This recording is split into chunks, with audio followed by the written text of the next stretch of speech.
My name is Sophia, and I want to share my experience with you, which is also more of a warning to be cautious about whom we welcome into our homes. I apologize if my friends hear this, but I have to prevent others from experiencing what we went through. We've always been close to Lucia and Javier. We met in college, and since then, our lives had taken parallel paths. Andres and I, like them, shared dinners and trips, always trusting one another. There had never been any awkwardness between us.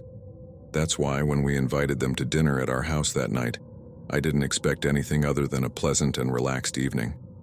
But from the moment they walked through the door, something felt different.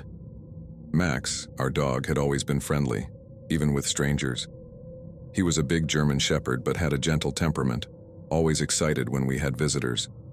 However, that night, from the moment Lucia and Javier walked in, Max became tense. He stood at the door watching our friends as if they were strangers. At first, I tried to ignore it, but the situation quickly became strange. Max started growling, a low, threatening sound we had never heard from him before. "Max, stop," I said, trying to calm him. But he didn't stop. The growl grew more intense, his teeth began to show, and the atmosphere in the house changed drastically. There was a palpable tension in the air, something Andres and I couldn't ignore. After several failed attempts to calm him down, we decided to take Max to one of the back rooms. We couldn't let him interrupt the entire dinner, but deep down I felt that something else was wrong. Once Max was locked away, I thought the tension would ease.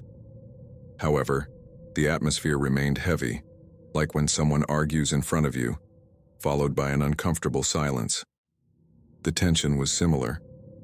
Andres and I tried to play it off, pouring wine and starting with the appetizers, but everything felt off. The conversations were forced, the smiles seemed tense, and the silence between words was awkward. We had never felt like this with them before. During dinner, it was Lucia who finally broke the ice, though what she said only deepened our discomfort. "I wanted to tell you about something that happened to us a few weeks ago," she said, with the same calmness that had always characterized her. "We went to see a witch." I stopped completely. Andres beside me also seemed surprised. "A witch?" I asked, trying to sound nonchalant, though I couldn't hide the surprise in my tone. "Yes," Javier responded with a smile. "We've been trying to have a baby for years and nothing has worked. We decided it was time to try something different." Lucia continued, explaining that the witch had performed a special ritual for them to open their paths to fertility. They had followed all the instructions she gave them: candles, whispered words, objects they had to leave in their house.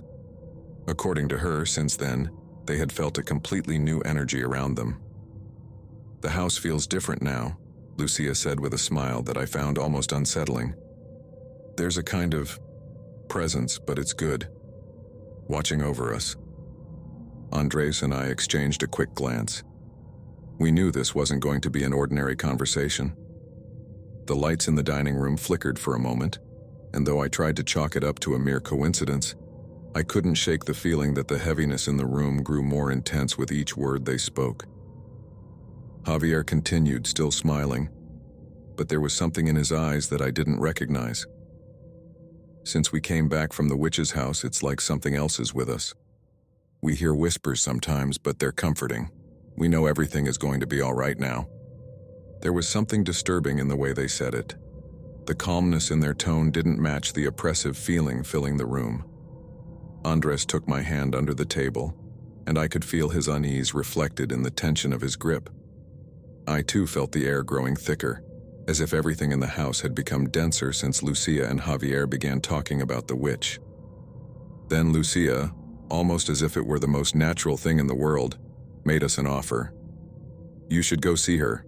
It's an incredible experience." A chill ran down my spine. Something inside me knew, with absolute certainty, that there was nothing positive about what they were offering. The house, which had always been our refuge, now felt like a space invaded by something I couldn't see but knew was there. Andres must have felt the same because just a few minutes later, he suggested we wrap up the dinner. Lucia and Javier, though a bit surprised by the abrupt end to the night, didn't object. When they finally left, taking that heavy energy with them, The house seemed to breathe again. The air felt light, almost as if something invisible had left through the door with them. We stayed silent for a while, still processing what had happened. Max came out of the room where we had left him, calm again, as if nothing had been wrong. We looked around the house, now back to its usual atmosphere, and for a moment it almost seemed like the dinner had been a figment of our imagination. But no. We knew what we had felt was real. I couldn't explain it, but since Lucia and Javier walked in, something had changed in our house. Something that, fortunately, left with them. In the end, that night became a strange anecdote in our lives. We never spoke of it again with Lucia and Javier, and since then, we've tried to avoid them. We didn't even discuss much of what happened between ourselves because we didn't want to attract more negative energy. But sometimes when the house is silent, I feel a slight breeze that shouldn't be there, and I wonder if that heavy energy left something behind in our home that still lingers. Be very careful with your friends.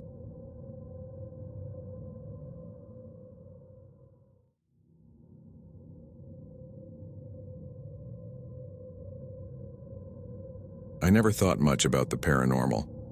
I was always the type of person who believed that strange noises at night were just old pipes or wood expanding. But everything changed when I moved into that old house. I had spent years saving for my own place. The house was in a quiet neighborhood, somewhat removed from the city center. At first glance, there was nothing particularly special about it. 2 stories, a slightly worn facade, and a garden that had clearly been neglected for some time. What attracted me most was the price. The real estate agent mentioned that it had been vacant for years but didn't disclose anything disturbing, only that the previous owner had left due to a sudden move. The first night was unsettling, though I didn't think much of it at the time. I heard creaking upstairs, as if someone was walking from room to room, but I assumed it was normal for such an old house. It's just the house settling, I kept telling myself. The creaking continued over the following nights, always at the same time, right after midnight. Every time I got up to check, I found nothing out of the ordinary. However, after the first week, things started to feel different. It was as if something was watching me. This sensation was strongest in the living room, where I usually relaxed after work. At first, it was just a slight discomfort, but soon it turned into something more. I could feel it every time I sat on the couch, a kind of pressure on the back of my neck, like invisible eyes were always behind me. I tried to ignore it until things started to move. I'm not talking about chairs flying across the room or anything dramatic. No, it was much subtler. For example, one morning I noticed a lamp in the corner was tilted to one side, as if someone had touched it. On another occasion, the bathroom door, which had been fully open when I went to bed, was closed when I got up. I must have forgotten to close it, I thought. But then it started happening more frequently. Doors closing on their own, objects not being where I had left them, and that's when I began to feel paranoid. The final straw was one night while I was in bed. It was around 3 a.m. when I heard loud bangs on the wall of my bedroom. At first I thought they were coming from outside, but there was no wind or trees nearby that could have caused the noise. The bang was so loud that it made me jump out of bed. I grabbed a flashlight and searched the entire house, even going outside to the yard. Nothing. No sign that anyone had been lurking around. But the banging continued night after night, always at the same time. After a few weeks, I decided I needed to inspect the house more thoroughly. It was old after all, and maybe there was a structural issue causing the sounds. While cleaning the basement, I found something I hadn't expected. In one of the corners, there were some very dilapidated pieces of furniture along with broken or rusted objects. Among this mess, there was a small wooden box filled with more deteriorated items. Everything was covered in dust and cobwebs, but what caught my attention the most was an old photograph. In the picture was a family, a man, a woman, and 2 small children. I don't know what year it was from, but their clothing was very old. There was no information about them, no date or names. The image left me with a strange feeling, as if I had stumbled upon something that was meant to stay hidden. In the days that followed, I researched the house and, to my surprise, I found an old news article about a family that disappeared without a trace several decades ago. They had lived in my house. Since discovering that room, the paranormal events escalated. The whispers I once thought were just my imagination became clearer. I could hear my name in the silence of the night. Sometimes I felt a heavy presence that seemed to hold me in bed, as if something invisible was restraining me for a few seconds. It was terrifying, but I never knew if it was just my mind playing tricks on me, or if there was truly something else in the house. What pushed me over the edge was an event that happened a week after I found the photo. My best friend, Carlos, came to spend the weekend with me. I didn't tell him anything about what was happening because I didn't want to seem crazy or influence his perception until he experienced something himself. That first night, while we were watching a movie, we both heard the bangs. We looked at each other, and he asked if there were rats or something similar. I tried to play it off, but he already knew something strange was going on. That same night, Carlos stayed in the guest room. The next morning, he came down the stairs with a pale expression. He told me he had felt an overwhelming sense of fear for no reason all night, as well as a presence watching him, and that he had heard whispers, although he couldn't make out the words. We checked the house together, and that's when we saw something that made me make my final decision. On my bedroom door, there was a detail I was completely sure wasn't there before. I found the door scratched at the top, like claw marks from a very large animal, and an intense smell of sulfur. That was enough for me. The constant feeling of being watched, the banging, the whispers, the objects moving, it all became too much. I never experienced any violent physical manifestations, but the psychological pressure of knowing that something or someone was there, trapped in that house with me, was unbearable. So I decided to leave. I quickly packed my things and moved out. I left the house behind, but I can't stop thinking about what happened there. I never knew exactly what was living in that house, but I'm convinced that something was there, something that didn't want to be found. And though I've tried to forget, every time I hear the creaking of an old house, I can't help but remember the banging on the walls, the whispers in the dark, and feel the presence of something truly evil watching me. Thank you all for listening to my story.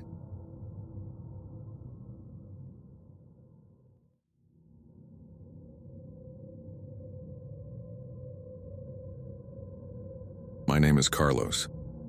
I don't know how to begin telling this without sounding crazy, but it's one of those things that, once you experience them, they change you forever. I've always been a skeptic, one of those people who don't believe in ghosts or the supernatural. If you can't see or touch it, it's not real. That's what I thought, until I bought this house. The story starts just over a year ago, when I was finally able to buy my first house. It was an old little place, somewhat isolated from the town, but it had a unique charm. At least, that's what I thought when I saw it for the first time. It had a big yard, high ceilings, and a basement that I figured would be perfect to turn into some kind of workshop or game room. I moved in by myself, since I've always been more of a loner. I didn't mind being far from everything. In fact, I preferred it. The first month, everything went fine. I spent most of my time working around the house, making minor repairs, painting walls, the kind of things every new homeowner does. The basement, in particular, seemed like a fascinating place. It was spacious, with low ceilings and cold. It had a small window that faced the backyard, letting in very little light. It wasn't the coziest place in the world, but I liked it. However, after a while, I started to notice something strange, a feeling I had never experienced before. Every time I went down to the basement, I felt an intense cold. Not the typical cold of an unheated place, but a chill that sank deep into your bones. At first, I didn't give it much thought. I figured it was normal since the house was old. What started to worry me was when that feeling of being watched became stronger. I would go down to grab some tools or check on something, and I felt like someone was there with me in that dark space. I told myself it was just my imagination, that maybe I was just tired. But the feeling persisted. One night while I was in the kitchen, I heard something strange. A loud noise coming from the basement. Something had fallen or moved. It was like someone had dragged a heavy box across the concrete floor. I stood still for a moment, waiting to hear something else, but everything went silent. I'm not someone who scares easily, so I decided to go down and see what had happened. I grabbed a flashlight and went down the stairs. When I got to the basement, nothing seemed out of place. The boxes were where I'd left them, the tools hung up in their spots. But the feeling that something wasn't right was stronger than ever. That cold I mentioned before was almost unbearable, and I could feel a kind of pressure in the air, like there was something there, watching me. That night, I locked the basement door. I didn't want to go back down, at least not at night. A couple of weeks passed without incident. I started convincing myself that it was all in my head, that I was exaggerating. But then, one night while I was sleeping, I heard the noises again, this time louder. They were sharp thuds, like someone was pounding on the basement walls. I woke up immediately, my heart racing. I didn't want to go down there. The last thing I wanted was to face whatever was happening down below. Eventually, I couldn't ignore it anymore. I turned on every light I could and unlocked the basement door, my stomach in knots. I slowly went down, flashlight in hand, but this time, something was different. The air was heavier and a dark feeling surrounded me. I don't know how else to describe it. There was something in that basement, something that didn't belong to this world. When I reached the bottom of the stairs, I saw something I never would have expected. There was something written on the back wall. At first, I thought it was paint, but as I got closer, I realized it wasn't. It looked like someone had carved the words directly into the stone, and they were written in a language I didn't understand. It wasn't Latin or anything I had seen before. The most terrifying part was that the letters glowed faintly in the dark, like they were made of some kind of phosphorescent material. My instincts told me to get out of there, that I didn't belong in that place. I ran up the stairs as fast as I could and locked the basement door again. I couldn't sleep that night. I didn't know what to think. I couldn't explain what I had seen. The next day, I decided to look up some information about the house. I didn't want to believe in ghosts or curses, but I knew there had to be something in that place's history. I went to the local town archives where they keep records of old houses, and I found something that chilled me to the bone. The house had belonged to a family many years ago. The previous owner, a man named Joaquin, had lived there with his wife and children. But something happened in that house.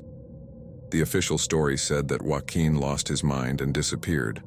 No one knew what became of him or his family, but the neighbors told stories about strange rituals and screams coming from the basement at night. The house had been empty for years until it was sold at a ridiculously low price, and I unknowingly bought it. As the days passed, the noises in the basement got worse. I could hear them even when I was on the main floor. Banging, whispers, like something or someone was trying to get out. The atmosphere in the house had become unbearable, and I knew I couldn't keep living like that. I decided I had to do something. I didn't know if I believed in demons or spirits, but whatever was in my basement wasn't normal. One night, when the banging and whispers were louder than ever, I made a decision. I opened the basement door, armed with a flashlight and a baseball bat. I didn't know what I expected to find, but I couldn't keep running from it. I slowly went down the stairs, the cold almost unbearable. But when I reached the bottom, everything was silent. The wall where I had seen the carved words was still there, but now it seemed different. The words no longer glowed, and everything was calm. It was as if everything had disappeared, like whatever had been there had grown tired of waiting and left. I didn't feel relieved. Instead, a chill ran through me. Not because it was gone, but because deep down, I knew it had never really left. It was just waiting. That was the last time I went down to the basement. Since then, I haven't heard anything, but I know something is still down there. Maybe it's a demon, or maybe it's just my imagination. But every time I pass by that door, I feel a cold that reminds me that whatever is down there never really left. Maybe one day someone else will discover what it truly is, but I'd rather not know.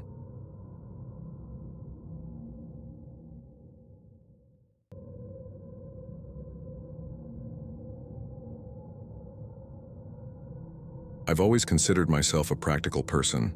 I never let myself be influenced by superstitions or ghost stories. In fact, when my partner Javier suggested that we temporarily move into the old country house that had belonged to his grandparents, it seemed like a good idea to me.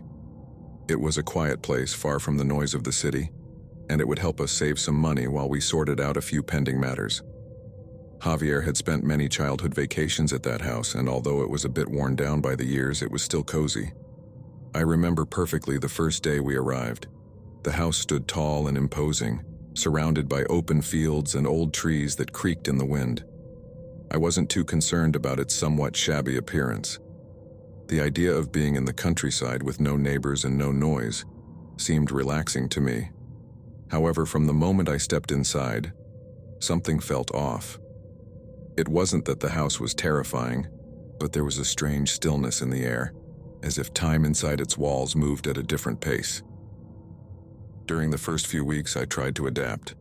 Javier was happy, talking fondly about the memories he had in that house, and I tried not to pay too much attention to the little things that started to bother me, especially the feeling that there was always someone else in the living room. It was hard to explain. Every time I passed by the door of that room, I felt like something was watching me from inside, although I never saw anything. At first, I thought it was just in my head that I was imagining things. But the incidents started to pile up. One night, while I was alone in the kitchen preparing dinner, I clearly heard the sound of a soft cough coming from the hallway that led to the master bedroom. It wasn't a loud or frightening cough, but rather weak, like that of an elderly person with respiratory problems. I froze for a moment, trying to figure out if I had really heard it or if it was just my imagination. I searched the entire house but didn't find anything out of the ordinary. Javier came home later, and when I mentioned the cough to him, he chuckled softly. "These old houses make all kinds of noises," he said. But the truth is, I knew what I had heard. At night, that same cough began to occur more frequently. Sometimes it woke me up in the middle of the night, convinced that someone else was in the house. But there was no one, just the soft and persistent sound coming from the hallway. Part of me wanted to talk to Javier about it, but I didn't want to seem paranoid. After all, he hadn't noticed anything strange. One rainy afternoon, I decided to explore the attic, a place we hadn't paid much attention to since we arrived. The door had always been closed, but that day I decided to go up and take a look. When I opened the door, the first thing I saw was an old wheelchair tucked away in a corner covered in dust. It struck me as odd because I didn't recall Javier ever mentioning anyone in his family who had used it. I cautiously touched the chair, feeling the cold metal, and then closed the attic with the firm intention of asking Javier about it when he got home. That same night, when I came down the stairs to go to the kitchen, I stopped dead in my tracks when I saw that the wheelchair was at the foot of the stairs, outside the attic. I had left it upstairs, I was completely sure. My hands trembled as I pushed it back to the attic, trying to stay calm. When Javier arrived, I mentioned what had happened. His expression changed, but he quickly masked it. "Maybe you moved it without realizing," he said, though I could tell he wasn't entirely convinced by his own explanation. But what really scared me were the handprints that started to appear on the windows in the living room. They were small handprints, like those of a child who had pressed their hands against the glass. At first, I wiped them away without giving it much thought, but every time I passed through that room, the prints were back, always in the same spot. Cleaning them became a routine, but they never stayed gone for long. Over time, the cough in the hallway became a familiar, almost constant sound. Every time I walked by, I could feel something, even though I never saw it. The master bedroom became a place I avoided, but I knew I couldn't ignore what was happening. There were nights when I felt a strange coldness as I approached it, as if the temperature dropped drastically as I crossed the threshold. Eventually, I confronted Javier. I asked him if there was something about the house that he hadn't told me. At first, he was reluctant, but he finally revealed what I had suspected. His grandmother had spent her last years in that house ill and had been confined to a wheelchair. She used to spend her days sitting in the living room, staring out the window. That's where she spent her final days. And though her death had been peaceful, his grandmother's presence still lingered in the house. Suddenly, everything made sense. The cough, the handprints on the windows, the constant feeling of being watched in the living room. It was his grandmother, trapped in a repetitive routine, living out the last moments of her life. It wasn't a malevolent presence, but it wasn't something I could ignore either. The night before we decided to leave for good, I woke up in the middle of an eerie silence. I got up, and as I passed by the living room, I felt a gentle breeze, followed by a whisper and one last cough, as if the house was saying goodbye to me. There was no fear in that moment, just a profound sadness. We moved out soon after, and though I never experienced anything like it again, that house left a mark on me. I learned that sometimes the dead don't fully leave, and their presences can be more subtle than we imagine. Javier's grandparents' house was never empty, and even though we're no longer there, I know that feeling of being watched will never completely leave me.